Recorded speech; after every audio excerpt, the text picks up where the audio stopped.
Hello friends, నేను మీ శ్రీదేవిని. Welcome to recipe box Telugu channel. ఈరోజు నేను మీకు పాలు లేకపోయినా మంచి రంగు, రుచి, సువాసన కలిగిన చిక్కటి టీని మిల్క్ పౌడర్తో ఏ విధంగా ప్రిపేర్ చేసుకోవాలో చూపించబోతున్నానండి. వీడియోని ఎక్కడా స్కిప్ చేయకుండా లాస్ట్ వరకు చూసేయండి. నేను చేసిన ఈ మిల్క్ పౌడర్ టీ రెసిపీని మీకు నచ్చినట్లయితే లైక్ చేయడం మాత్రం అస్సలు మర్చిపోకండి. మనకి పాలు అందుబాటులో లేనప్పుడు, అనుకోకుండా బంధువులు ఎవరైనా ఇంటికి వచ్చినప్పుడు ఇలాగా మిల్క్ పౌడర్తో టీని ప్రిపేర్ చేసి ఇవ్వండి.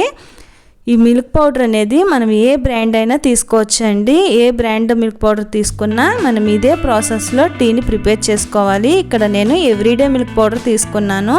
2 కప్పులు టీని ప్రిపేర్ చేసి చూపించబోతున్నాను. ముందుగా స్టవ్ వెలిగించుకుని గిన్నెని పెట్టుకుని ఒక 2 కప్పులు వాటర్ని యాడ్ చేసుకోవాలి.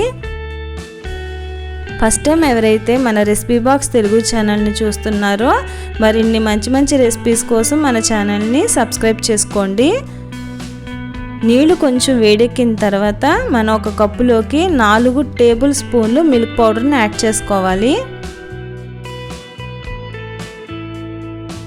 ఇప్పుడు దీనిలో కొంచెం వేడి నీళ్ళని యాడ్ చేసుకుని స్పూన్ సహాయంతో ఉండలు అనేది లేకుండా బాగా మిక్స్ చేసుకోవాలి. టీ చిక్కగా కావాలంటే కనుక ఒక కప్పుకి 2 టేబుల్ స్పూన్లు మిల్క్ పౌడర్ని యాడ్ చేయండి. ఇలాగా కలుపుకుని పక్కన పెట్టేసుకుందాము. ఇప్పుడు అదే వాటర్లో చిన్న ఇంచు అల్లాన్ని దంచుకుని యాడ్ చేసుకోవాలి. ఒక 2 టేబుల్ స్పూన్లు షుగర్ని యాడ్ చేసుకోవాలి. ఒక 2 నిమిషాల సేపు మరిగించుకోవాలి. దీనివల్ల అల్లం ఘాట్ అనేది వాటర్లోకి మంచిగా దిగుతుందండి. దీనిలోకి 2 టేబుల్ స్పూన్లు టీ పౌడర్ని యాడ్ చేసుకోండి. టీ పౌడర్ యాడ్ చేసుకున్న తర్వాత ఈ డికాషన్ని ఒక 3 నిమిషాల సేపు బాగా మరిగించుకోవాలి. డికాషన్ అనేది మరిగిపోయిందండి. ఇలాగా మరిగిపోయిన డికాషన్లోకి మనం కలిపి పెట్టుకున్న మిల్క్ పౌడర్ పాలని ఇందులోకి యాడ్ చేసేసుకోవాలి.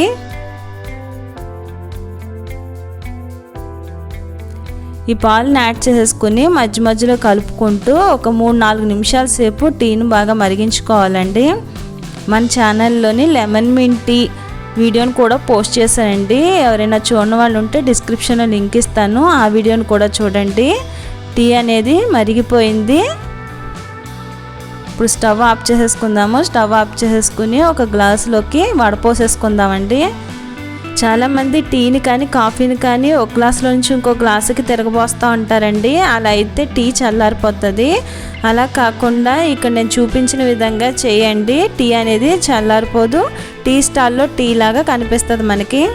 ఇప్పుడు దీన్ని ఒక బేటర్తో ఒకసారి ఇలా మిక్స్ చేసేసుకుందామండి. దీనివల్ల మంచి నొరగ కింద చూడడానికి చాలా బాగుంటుంది. దీన్ని కప్లోకి సర్వ్ చేసుకోవడమే. మరి నేను చేసిన ఈ మిల్క్ పౌడర్ టీ కనుక మీకు నచ్చినట్లయితే ప్లీజ్ లైక్ చేయండి. మీ ఫ్రెండ్స్కి, ఫ్యామిలీ మెంబర్స్కి ఈ వీడియోని షేర్ చేయండి. మన ఛానల్ని సబ్స్క్రైబ్ చేసుకోండి. మరొక మంచి వీడియోతో నా నెక్స్ట్ వీడియోలో కలుస్తాను.